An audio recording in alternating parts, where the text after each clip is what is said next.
The gavel came down before I even found my seat.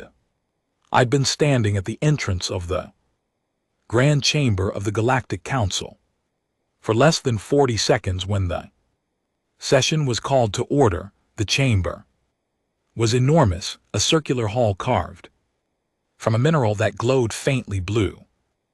At the edges, with 9 elevated platforms arranged in a perfect arc, each occupied by a delegate from one of the 9 founding species of the Council. There was no human platform. There had never been a human platform. I was given a small observer's chair near the base level between a potted alien shrub and a translation terminal that smelled like hot copper. My name is Kale Vasquez. I am 34 years old. I grew up in New Mexico, studied xenolinguistics at the University of Edinburgh, spent 6 years in the United Nations Interstellar Liaison Office, and 3 weeks ago I was handed a badge, a date pad, and a one-way transit pass to the Council station above the Kalahari Nebula. I was told I was Earth's appointed observer. I was not told what that meant until the session began, and I realized the meeting was entirely about us. The assessment file for planet Earth was the last item on the agenda. I remember watching the previous 8 civilizations receive their evaluation and thinking that most of them looked nervous. A species called the Falari, who resembled tall silver-gray cranes, were praised for their expansion into 4 new star systems. The Dramathi, crab-like creatures with iridescent shells, were commended for a new bioweapon treaty they had signed. Each evaluation took roughly 12 minutes. When Earth's file finally appeared on the main display, a rotating blue sphere that looked painfully small against the scale of the projection wall, the chamber changed tone. There was no fanfare. The Council's assessment system, an artificial intelligence called the arbitration engine, simply began reading. The report was clinical. Earth's military capability was rated at a level 2 out of 12 on the galactic scale.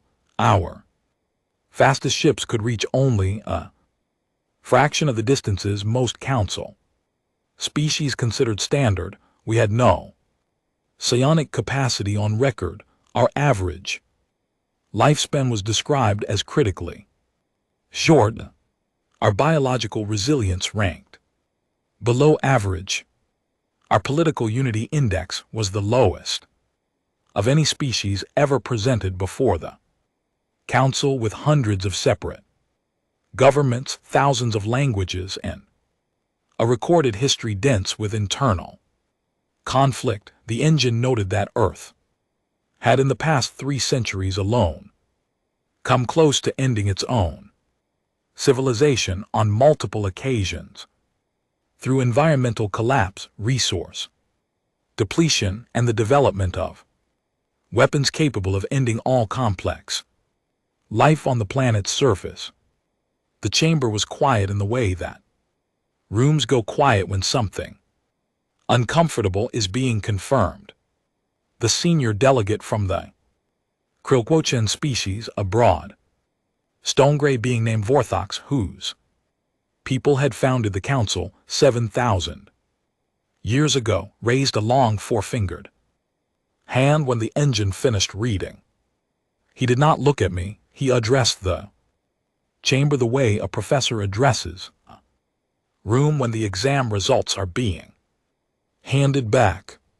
The assessment is consistent with prior projections, Vorthox said. His translator rendered his voice into flat, even English in my earpiece.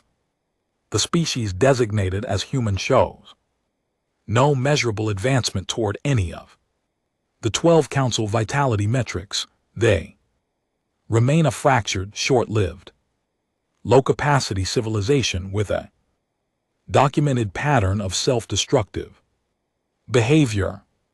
I move that Earth be reclassified under Category 7, Protected Primitive. Effective immediately, pending integration into the custodial framework. Category 7 meant Earth would lose its status as an independent civilization. It meant the Council would appoint a custodial species to oversee human affairs. It meant we would no longer govern ourselves. I raised my hand. I did not have a platform. I did not have a podium. I raised my hand from my observer's chair, the way you raise it in a meeting when the people running it have not actually given you the floor. Vorthox looked at me for the first time. Something moved behind his flat, dark eyes. It was not hostility. It was closer to mild surprise, the way you look at something small that moves unexpectedly. Observers may not address the chamber during assessment proceedings, he said. I understand, I said. My voice was steady. I was proud of that. But I believe Section 14 of the Council Charter allows the observed civilization to file a formal rebuttal within 72 galactic hours of a classification motion. I would like to invoke that right. Silence.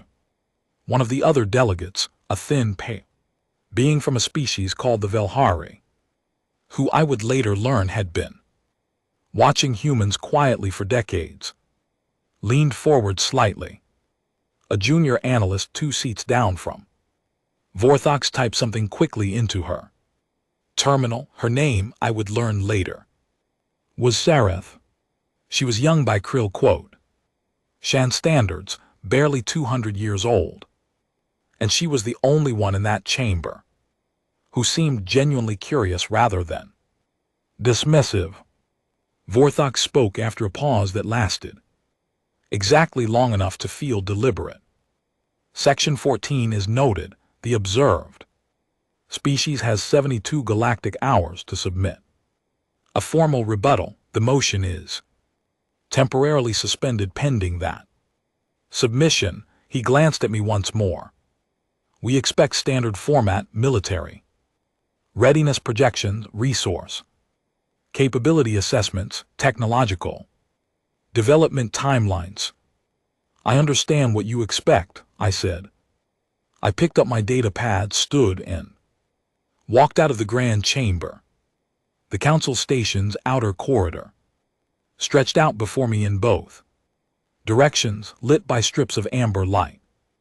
Along the floor, through a wide observation window to my left, the Kelhari Nebula spread across the void in ribbons of red and violet, enormous and indifferent. I stood there for a moment looking at it. Then I opened the long-range comms channel on my data pad, set it to priority relay, and connected to Earth. The signal took 11 seconds to reach home. Then I heard the faint static of a live line, and behind it the sound of voices, people in the relay center and Geneva, who had been waiting for exactly this call. They filed a motion, I said. Category 7, they want to take our independence. I have 72 hours to file a rebuttal. I paused. They want military readiness reports. They want numbers. They want us to prove you're strong by their definition. I looked back through the observation window at the nebula. Don't send them what they asked for. Send them something they have never seen before. Send them everything. The line was quiet for 3 seconds. Then the relay coordinator, a woman named Claire Doyle, who had been managing interstellar communications for 11 years and who never raised her voice, said simply, understood. I ended the call and looked at the nebula for a while longer. The galaxy was 4.5 billion years old. The Krill quote Shan had been traveling among the stars for 7,000 years, and in 72 hours they were going to find out what it meant to make a decision about a species without properly understanding what that species was made of. I went back to my room, sat on the narrow bed and waited. I was not afraid. I was something harder to name than afraid. I was certain. 6 hours after my call to Earth, the first data package arrived. I was sitting at the small terminal in my observer's quarters when the transfer notification appeared on my screen. The file size made me blink. It was not a small package. It was not a summary or a highlights reel or a carefully selected diplomatic presentation. Earth had sent me an archive the size of a small planet's library, compressed, indexed, cross-referenced, and labeled in 47 languages with a single covering note from Claire Doyle that read, "You said everything, so we sent everything." I spent 2 hours reviewing the index alone.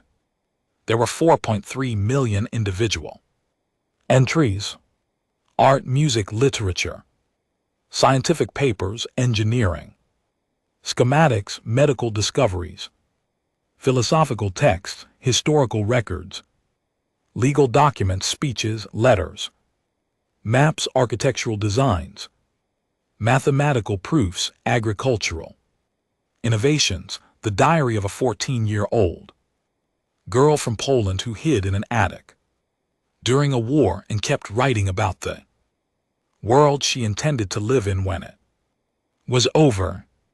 A recording of a blind musician from Georgia who rewrote the sound of an entire century. A hand-drawn set of anatomical sketches made in secret by a painter in Renaissance Italy who was not allowed to study the human body but studied it anyway because he needed to understand how things worked. A letter written by a man sitting on the surface of the moon, describing what the Earth looked like. From there, every single item had a date, a name, a place, a context. I began preparing the presentation.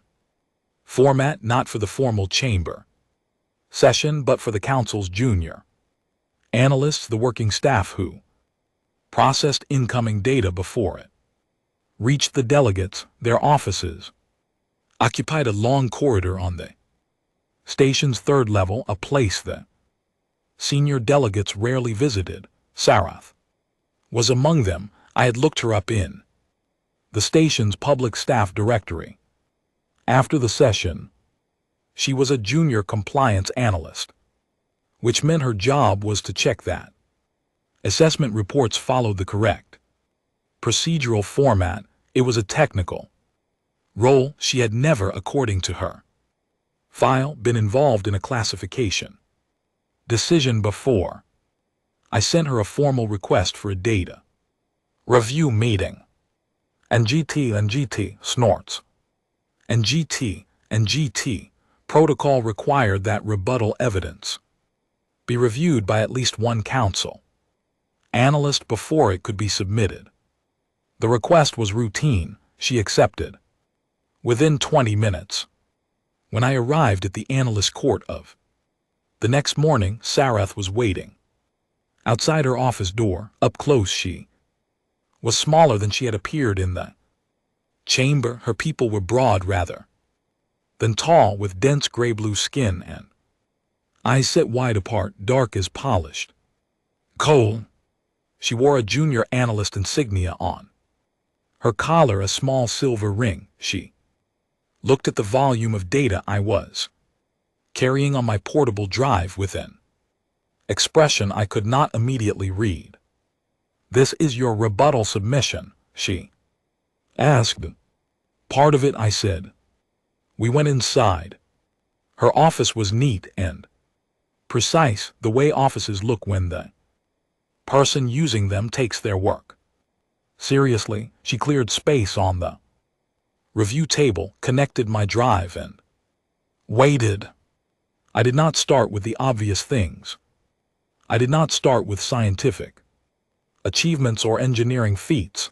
I started with the archive entry numbered 1 in my own custom index, a painting made in a cave in what is now southwestern France approximately 17,000 years ago. A human hand pressed flat against a stone wall with pigment blown around the fingers to leave a negative image, a silhouette of a hand that had reached out and said in the only language available, I was here. Sarith looked at it for a long time. Who made this? She asked. We don't know, I said. We never found out. No name, no record, just the hand. Why is it in a rebuttal submission? Because whoever made it had no pen, no paper, no light except fire, and they still found a way to leave something behind. I scrolled forward. That instinct, the need to mark existence, to make something, to say I was here, that is the thread that runs through every single item in this archive.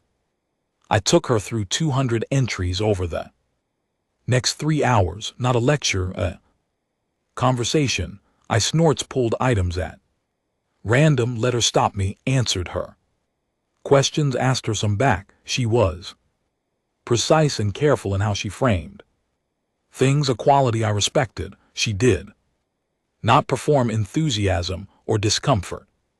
She simply engaged, an engagement in a being evaluating something unfamiliar was the best possible sign. At entry 87, a recording of a symphony written by a composer who had been deaf for the last decade of his life. She asked me to pause the playback. He could not hear this, she said. It was not a question. No. Then how did he write it? He heard it in his mind. He had spent so many years learning music that he could compose without sound. He heard what he imagined, not what was in the air. She was quiet for a moment, then she said, what is it called, the way your kind experiences sound that is not there? Imagination, I said, though in his case music theory, the architecture of sound without the sound itself. She made a note on her terminal. I did not ask what the note said. At entry 204, a short text by a philosopher who had lived and worked in ancient Greece. She asked me to explain the concept of legacy, why humans seem to invest so much energy in things that would outlast them when their own lives were so short. Because the shortness is the reason, I said. If you live for 800 years, there is always more time, always another century to write the book, finish the building, change the law. We have 70, 80 years if we are fortunate, so we work as if the deadline is real, because it is. Sarah set down her stylus. She looked at me the way someone looks when they are not sure whether what they are feeling is sadness or something they do not have a word for. I am 211 years old, she said. In Crawshay terms, I am a young adult. I have not yet chosen my permanent field of work. I have not yet built my residence. I have not yet completed the first phase of my formal education. She paused. You are 34.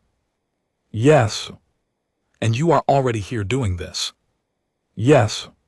She looked back at the display where the philosopher's text still glowed on the screen. In 200 years, she said quietly, mostly to herself, I have never thought about time the way that sentence makes me think about it. I let the silence sit for a moment, then I said, that's one of the reasons I brought the archive. We worked through another 100 entries before she stopped me again, this time at a medical case study from the 20th century detailing the development of a treatment for a disease that had ended the lives of millions of children per year worldwide. The treatment had been developed by a researcher working in a poorly equipped facility in Edinburgh with limited funding who had failed over 300 times before the breakthrough came. 300 failures, Sareth said. Yes. And he continued. I said, and yes, she continued. Did she know she would eventually succeed? No, I said, she knew only that stopping was worse than continuing. Sareth made another note. Then she leaned back slightly, which I had learned was a crotchin gesture of considered thought, and said, Delegate Vorthax will ask you to present military capability data.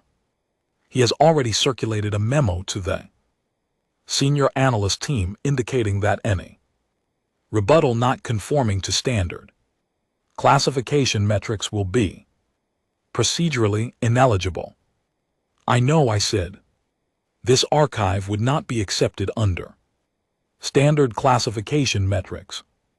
I know that too. I looked at her. Is it ineligible under your review? She considered the question carefully. The cold dark eyes moved across the hundreds of entries still queued on the screen. The charter does not specify what form a rebuttal must take, she said finally. It specifies that the rebuttal must address the grounds of the classification motion. Delegate Vorthax's motion was based on a comprehensive vitality assessment.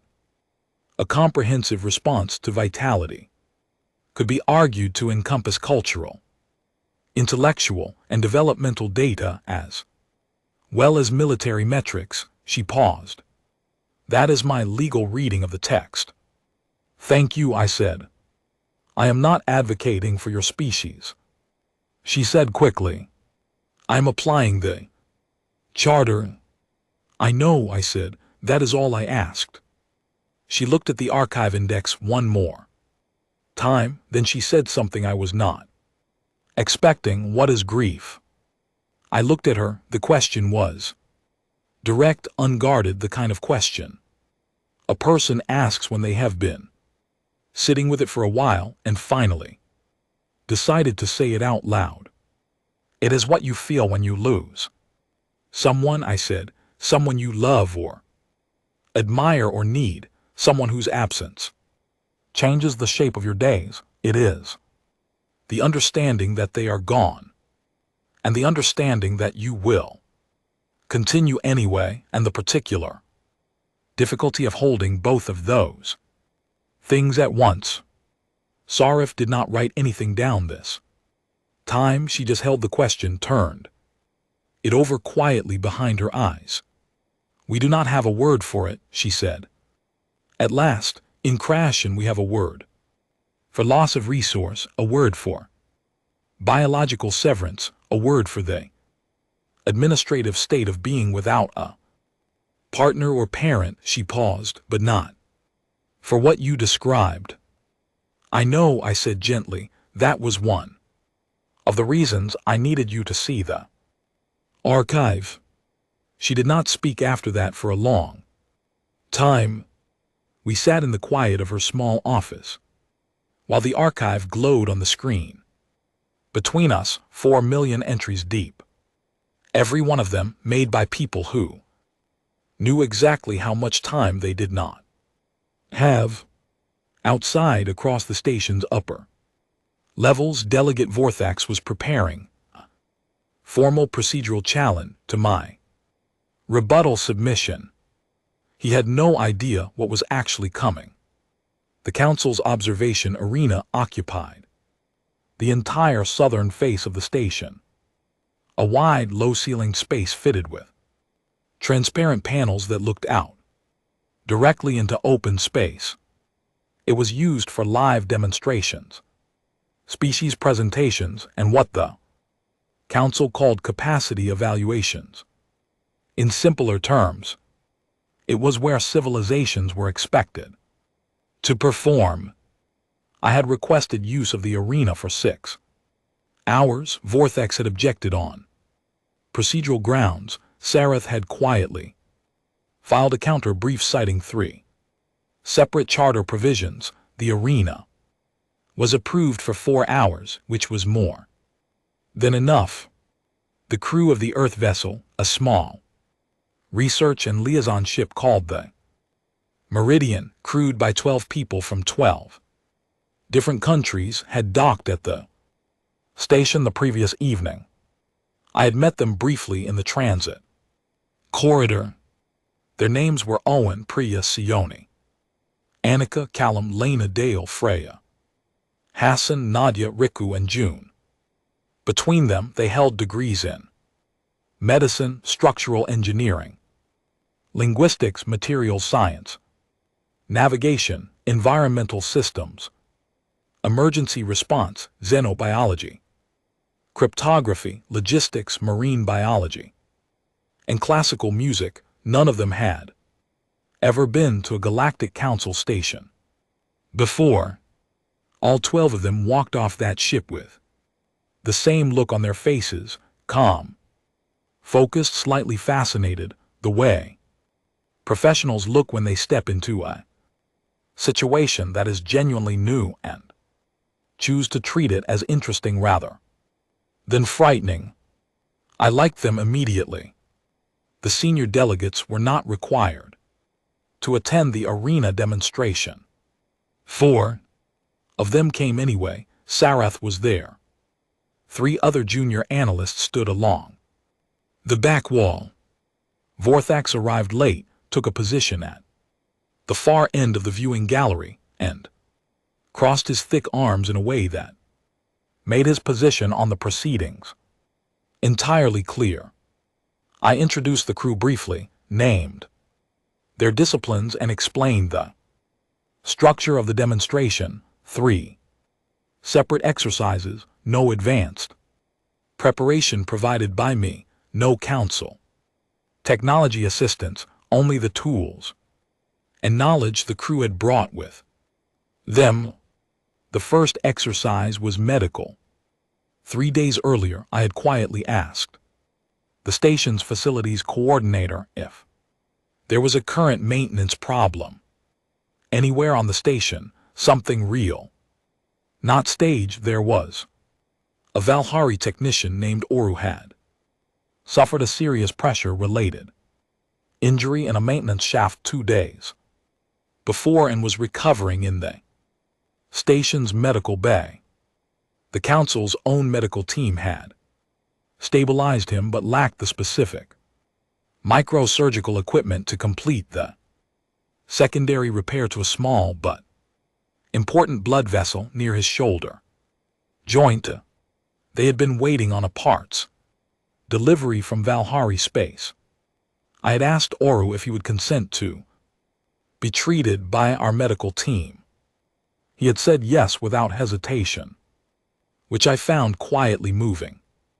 Owen and Priya, our surgeon and our biomedical engineer, spent 40 minutes in the medical bay with Oru and a complete inventory of what was available on the station. They found no compatible surgical tools. They improvised 3 instruments from station maintenance components, a piece of flexible conduit tubing, and a micro-calibration tool from the Meridian's own repair kit. Then they performed the repair. The procedure took 1 hour and 11 minutes. When they came out, Priya was carrying the improvised instruments in a sterile tray, and Owen was wiping his hands on a cloth with the easy, satisfied manner of someone who had simply done what they came to do. Oru was sitting up an hour later and asked the station's kitchen staff for something warm to drink. The 4 senior delegates in the gallery were very quiet. For the second exercise, I had asked Callum, our structural engineer, to address a problem the station had been quietly managing for 6 months. The station's primary coolant manifold on level 4 was operating with a slow efficiency loss caused by a micro Fracture in a junction coupling. The council's engineering team had identified it but could not repair it without the specific replacement parts, which were on order. In the meantime, the station's climate systems on levels 4 through 6 ran 3 degrees warmer than optimal, which was uncomfortable but not dangerous. The Crawchan engineering team had submitted 7 reports on the issue. None of the reports proposed a workaround. Callum read the 7 reports in 45 minutes, toward the manifold for 20 minutes, and then spent 3 hours implementing a rerouted pressure distribution system using components already present in the station's spare parts inventory. He did not have the schematic for the station's original engineering design. He worked from first principles, asked Lena, our material scientist, 2 questions about the thermal properties of the coupling material, and solved the problem the way engineers solve problems when they do not have the right tools, by understanding the system well enough to find a different path through it. When the temperature on level 5 dropped to the correct setting, one of the cryosat junior analysts looked up from his terminal and then looked at Callum as though he was not entirely sure what he was seeing. The third exercise was the one I had been most curious about myself. June was our linguist. She was 29 years old, originally from Bristol, and she had the particular quality of stillness that belongs to people who spend a lot of time listening. I had briefed her on the specific challenge the night before. The council's archive contained a collection of recordings in a language called Vethkai, spoken by a species that had gone extinct approximately 4,000 years ago. The Vethkai had made contact with the early council and left behind a collection of audio recordings and carved text fragments before their civilization ended. The recordings had never been fully decoded. They were used as a standard benchmark test in council xenolinguistic training programs. Most trained council linguists reached approximately 40% comprehension after 6 months of dedicated study. I gave June the full archive of Vethka material. I gave her 18 hours. She stood at the arena's main display, pulled up the recordings and the carved fragments side by side, and began working through them in front of the gallery. Not silently, she narrated her process, speaking quietly into her translation headset, noting patterns aloud, backtracking when something did not fit, cross-referencing the carved text against the audio in a way that reminded me of watching someone solve a puzzle that they found genuinely enjoyable. After 1 hour and 43 minutes, she turned to the gallery and said she had reached approximately 62% comprehension and could provide a working translation of the oldest complete Vethkai recording. She played it, then she translated it, sentence by sentence, into English. And Sarath, standing at the back of the room, translated it simultaneously into the council's common language for the delegates. It was a record of a harvest season, a farmer describing the smell of rain on dry soil, the sound of the work, the names of the people working beside him. 4,000 years old, spoken by a species that no longer existed, and entirely, unmistakably about the same things all farmers in all places have always thought about: the work, the weather, and the people standing next to you. The room was quiet for a while after that. Then Vorthax spoke. His voice came from the far end of the gallery, flat and deliberate. These are impressive technical exercises, he said, I do not dispute the competence demonstrated. However, the classification motion before this council is not based on competence in narrow circumstances. It is based on the consistent pattern of self-destruction your species has exhibited across your recorded history. He gestured at the display with one broad hand. You have presented art and music and a demonstration of field improvisation. You have not addressed the fact that your species has started over 200 large-scale organized conflicts in the last 3 centuries alone. You have not addressed the weapons your governments built that were capable of ending all complex life on your planet. You have not addressed the environmental collapse events your industrial civilization triggered. A species that nearly ends itself multiple times does not demonstrate vitality. It demonstrates a persistent danger to its neighbors.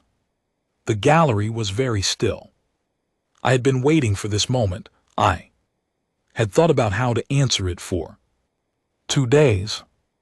I did not raise my voice. I did not perform indignation. I stood in the center of the arena floor and answered him the way you answer an argument that is partly correct and therefore more difficult to address than one that is entirely wrong.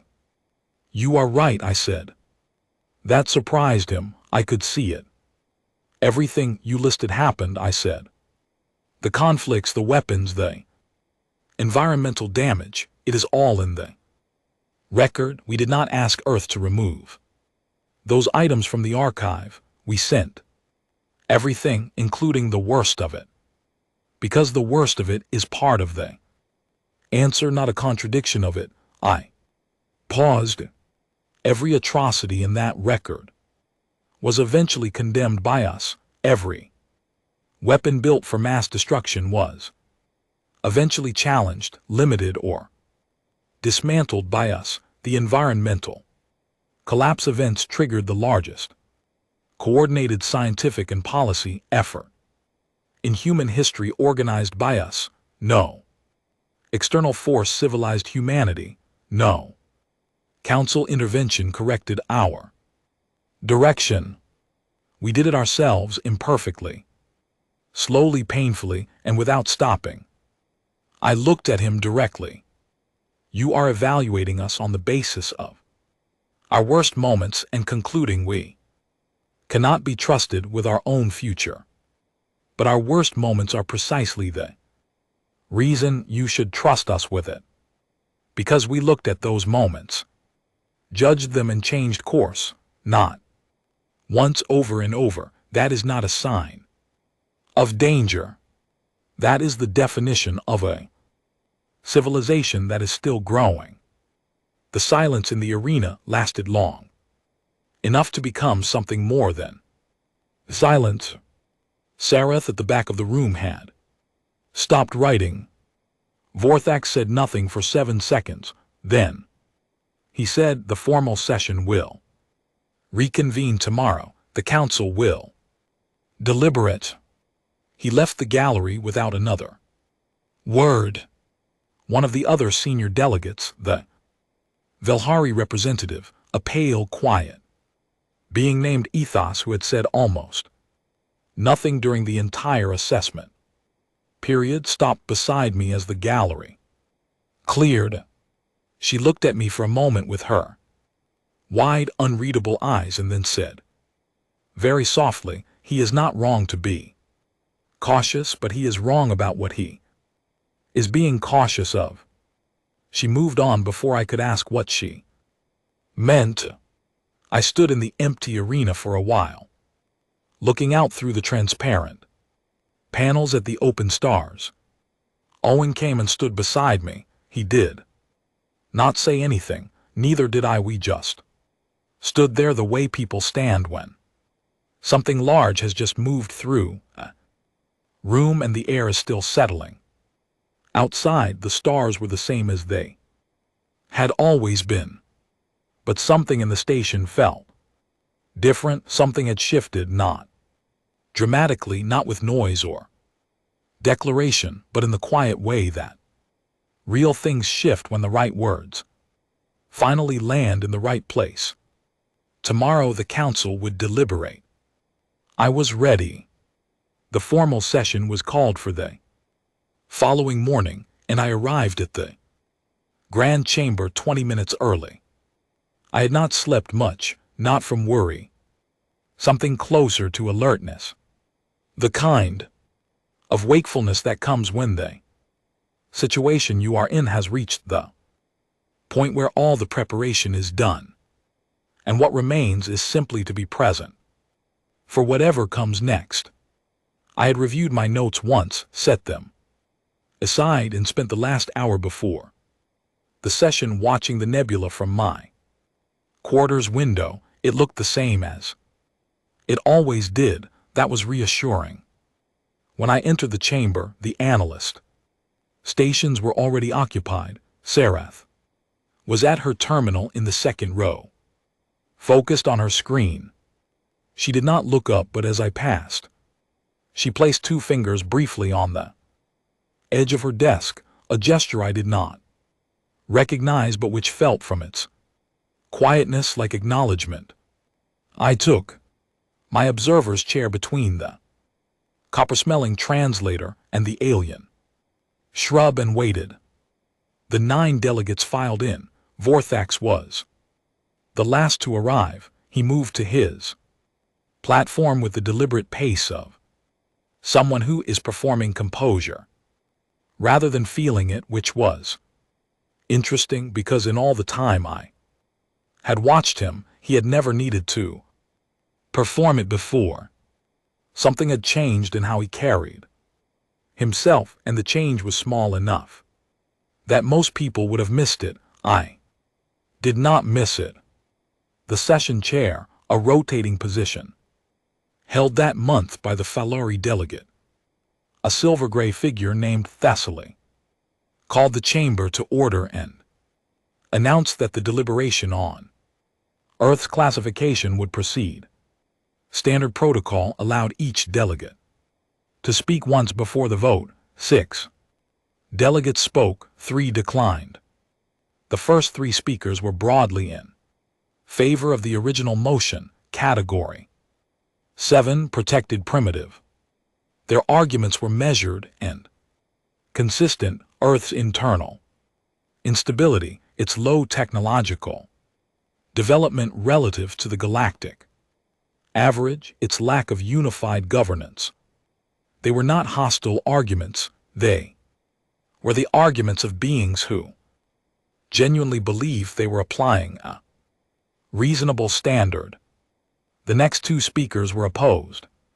Ethos of the Velhari spoke carefully and at some length about the distinction between a civilization that is dangerous and a civilization that is developing, arguing that Earth's record showed a consistent long-term trajectory of self-correction, that the current assessment metrics were not designed to capture a delegate from a small, rarely heard species called the Rhymoth, quiet beings who resembled deep-sea creatures and who had been members of the council for only 300 years, said simply that any species capable of producing the archive Earth had submitted deserved the opportunity to produce more of it. Then Vorthax spoke. I had expected him to reinforce his original motion. Instead, he did something that made the chamber slightly uncomfortable, which told me more about what was happening behind the scenes than anything else could have. He recalibrated. He did not withdraw the motion, but he introduced a procedural amendment, a request that the vote be delayed by 30 galactic days pending what he described as further comprehensive review of the submitted materials. He cited the volume of the archive, the unusual format of the rebuttal, and the Need for appropriate institutional assessment of unprecedented submission. Types. It was, on the surface, a reasonable request. Procedurally, it was entirely valid, but it was also a retreat. Vorthax did not request delays. In the 7 years of recorded sessions available in the station's public archive, he had never once requested a delay on a motion he himself had introduced. He was a being who moved forward, who pressed advantages, who treated hesitation as a weakness. The request told me that something had shifted in his calculations, that the ground he had been standing on had developed a crack he had not anticipated. I submitted a formal objection to the delay on the grounds that the charter's 72-hour rebuttal window was specifically designed to prevent indefinite procedural postponement of classification decisions. Sareth from her terminal flagged the same charter provision. Thessaly, the session chair, reviewed both submissions in real time and ruled that the vote would proceed. Vorthax did not react visibly. He was too experienced for visible reactions. But he pressed his broad fingers flat on the surface of his platform in a way had not seen him do before, and the gesture stayed with me. The vote was taken. 4 delegates voted against the Category 7 classification. 3 voted for it. 2 abstained pending a separate investigation that Ethos had quietly filed that morning, an investigation I had not known about until the session chair announced it. The investigation was into the Kroshen's pre-filed resource assessment of Earth's solar system, a survey conducted 6 months before the vitality assessment had even been scheduled, mapping the rare mineral deposits in Earth's asteroid belt, the helium-3 concentration on the lunar surface, and the strategic positioning of Earth's system relative to a contested trade corridor that the Kroshen had been trying to control for 40 years. I had sent that survey to Ethos 2 days ago. I had found it in the public commercial filing records, legally visible, technically obscure, the kind of document buried in bureaucratic depth specifically because someone hoped it would never surface. I had not told anyone I was sending it. Not Sareth, not the crew, not Claire Doyle in Geneva. I had simply found it, read it, understood what it meant, and sent it to the one delegate who had spoken to me quietly in the arena with the careful honesty of someone who already suspected the truth and needed only the evidence to act on it. The session chair declared Earth's classification motion suspended pending the investigation's completion. Earth retained its independent status. The hearing was closed. That was the moment Vorthos looked at me. Not the look from the first day, not the mild surprise at something small moving unexpectedly. This was different. This was the look of a very experienced being recalculating a situation it had fundamentally misread. It was not anger. It was something more complex than anger. I met his gaze and held it. Then the session ended and the delegates began to file out, and I sat in my observer's chair and exhaled for the first time in what felt like several hours. Sareth appeared at my side before the chamber had fully cleared. She was holding her data pad against her chest and looking at me with an expression that took me a moment to read. "You found the resource survey," she said. "Yes." "When?" "3 days ago." "You did not tell me." "No," I said, "because you are a council analyst. If I had told you, you would have been obligated to report it immediately, and Vorthax would have had time to challenge the filing or bury it deeper. By the time it reached formal investigation, it would have been qualified into irrelevance. Ethos needed to file it herself, independently, for it to carry full investigative weight.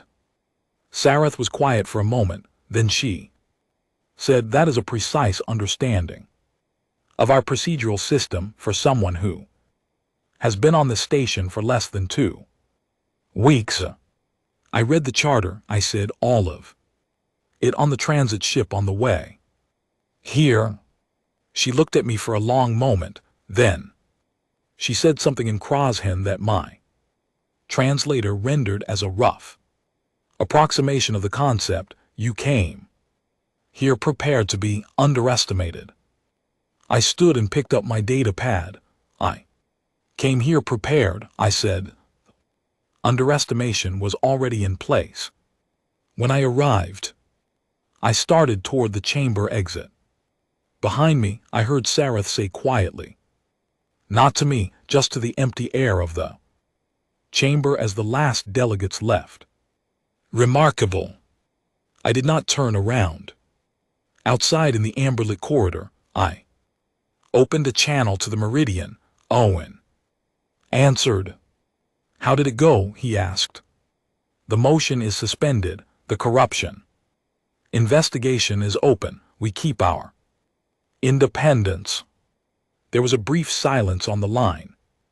Then I heard, distantly behind Owen's voice, someone else on the ship saying something, and then the sound of people reacting, not loudly, not with celebration, just with the specific quiet release of a breath held too long.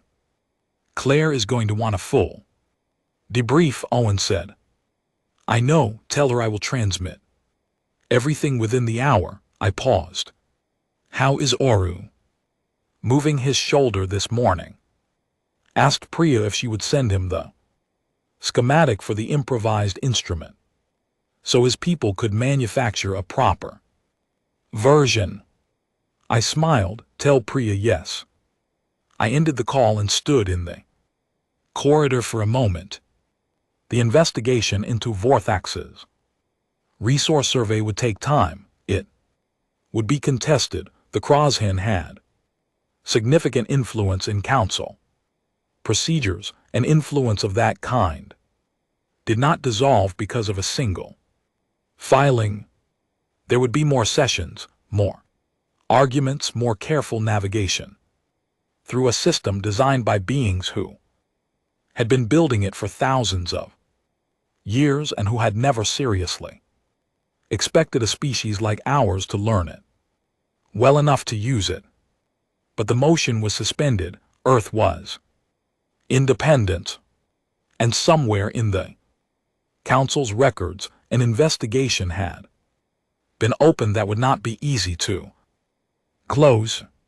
I started walking back toward my quarters. Halfway down the corridor, I passed the observation window with the view of the Kelhari Nebula, the same view I had stood at after the first session when everything had seemed much less certain. I stopped and looked at it again. It still looked enormous. It still looked indifferent. But something in how I looked at it had changed. Not the nebula me. I had come here as an observer. I was leaving as something the charter did not have a precise category for. A being from a species the council had assessed as weak, who had walked into the oldest political institution in the known galaxy with a hard drive full of human history and an understanding of its own rules, and had used both to prevent something that should never have been attempted in the first place. That felt like a thing worth noting. I noted it and kept walking. The investigation lasted 19 days. I spent most of them on the station, waiting, reviewing documents, and talking with Sareth. We had moved past the formal analyst-observer dynamic. By the end of the first week, she would come to my quarters in the evenings.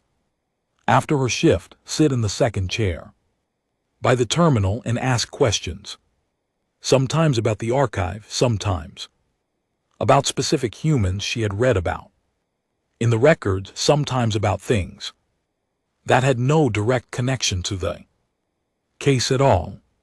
She asked me once what rain felt like. I told her it depended on the rain. She asked me to explain what I meant by that, and I spent an hour describing the difference between the cold spring rain that came sideways off the North Sea and the warm, heavy summer rain in New Mexico that smelled like wet earth and made the desert bloom. She listened carefully and made no notes. I think she was simply keeping it. The formal session reconvening Earth's classification status was scheduled for the 19th day, 3 hours after the investigation committee submitted its final report. Report was comprehensive. It documented that the Crochen's Commercial Surveying Division had filed detailed resource assessments of Earth's solar system on 4 separate occasions over the past decade, each time to coincide with internal council discussions about expanding the vitality assessment schedule to include Earth. It documented that the commercial filings had been routed through 3 separate subsidiary entities to obscure the connection to the Crochen Government Strategic Planning Division, and it documented that 2 members of Vortex's advisory staff had participated in drafting the Category 7 motion language using terminology specifically borrowed from historical council rulings on resource-contested systems, language designed to ease the administrative transition to custodial status, which in practice meant structured access to the system's resources by the appointed custodial species. It was not a subtle report. The investigation committee, chaired by Ethos, had written it with the precision of people who wanted the findings to be unambiguous. Vortex was formally censured and removed from the current session. It was not the end of his political career. He was too senior, too established, too embedded in Crochen institutional life for a single censure to end him. But it was a permanent mark on a record that had until this session been entirely clean. That mattered to him. I knew it mattered from the way he had pressed his hands flat on his platform during the vote, the way a being presses down on something when it is slipping. Thessaly, still chairing the session, opened the reconvened hearing with a brief statement acknowledging the investigation's findings and confirming that the Category 7 motion had been invalidated due to procedural corruption. Earth status required a fresh determination. Then she did something I had not expected. She asked me to address the chamber directly, not as an observer filing a rebuttal, not as a procedural respondent. She used the formal language of the charters, Section 7, which allowed the session chair to invite a non-member civilization to speak on its own behalf before a formal status determination. It was a provision that had been used only twice in the Council's recorded history. Thessaly, a silver-gray Falari who moved with the quiet deliberateness of someone choosing each action carefully, had chosen to use it now. I stood up from my observer's chair and walked to the center of the chamber floor. The 9 platforms looked down at me. 7 were occupied. Vortex's seat and the seat of one absent delegate were empty. 7 sets of eyes watched me. Behind the delegates, the analyst rose. We're full. Sareth sat in her usual place, hands folded on the desk, watching with the complete concentrated attention she brought to things she considered important. I had not prepared a formal speech. I had thought about what I wanted to say. The way you think about something you know you will need to say when the moment arrives, and then I had trusted that when the moment arrived I would say it the right way. I looked up at the 7 delegates. My name is Cale Vasquez, I said. I am 34 years old, which means by council standard life expectancy tables, I'm approximately halfway through my natural lifespan. I grew up on a planet that has been inhabited by my species for roughly 300,000 years. We have had writing for about 5,000 of those years, formal science for roughly 400, and space travel for less than 100. By galactic standards, we are extraordinarily new. I paused. You assessed us as weak, I understand. Why?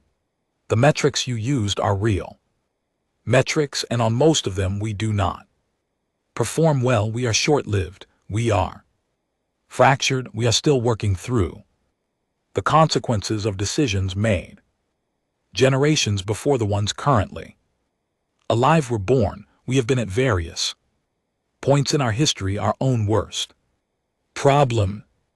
I looked at Ethos, then at Thessaly, then at the Rymeth delegate, who was watching me with an unreadable deep water stillness.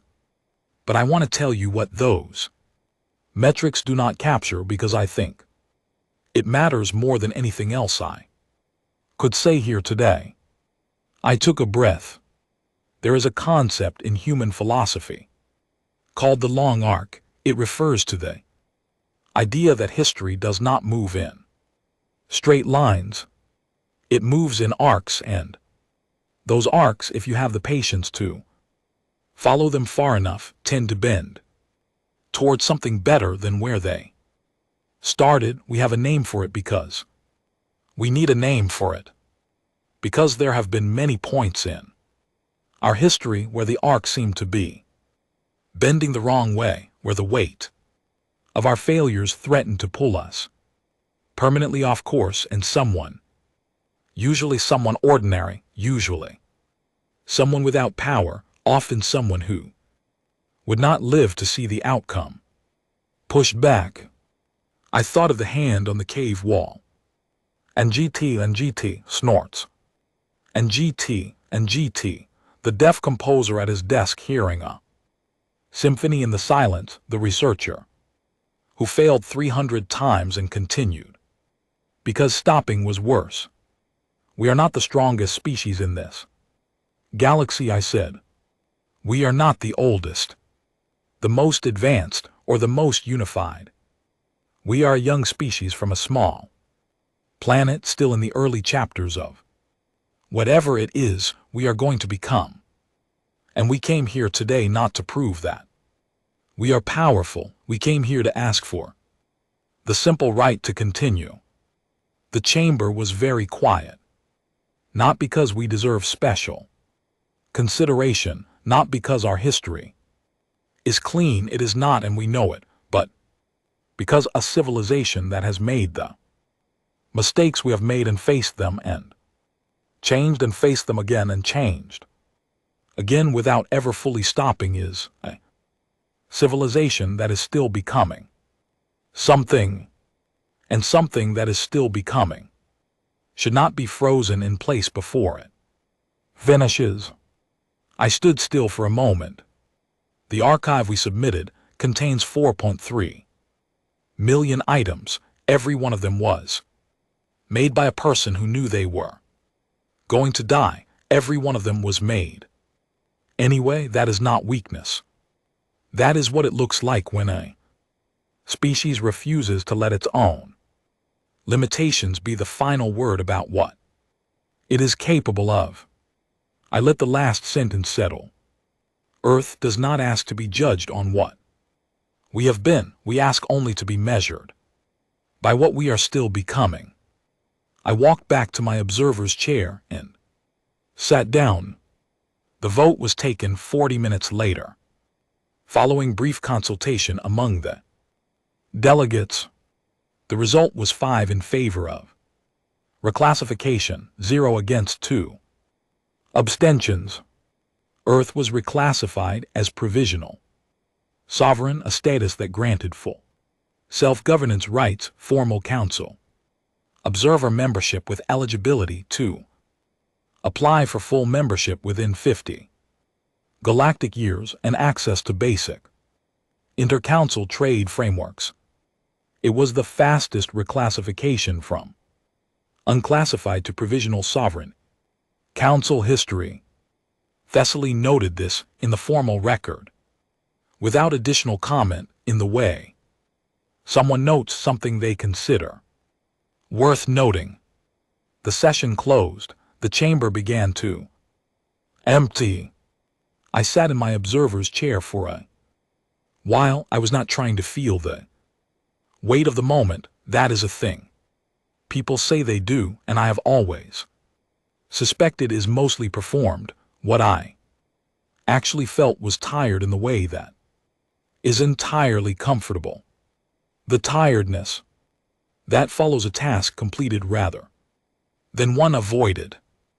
Owen and the crew were waiting outside the chamber when I came out. None of them said anything dramatic. Callum shook my hand. Lana smiled. Deo, who had been the quietest of the 12 during the entire week and who had an extraordinary stillness about him that I had come to deeply respect, simply nodded, and that nod communicated everything it needed to.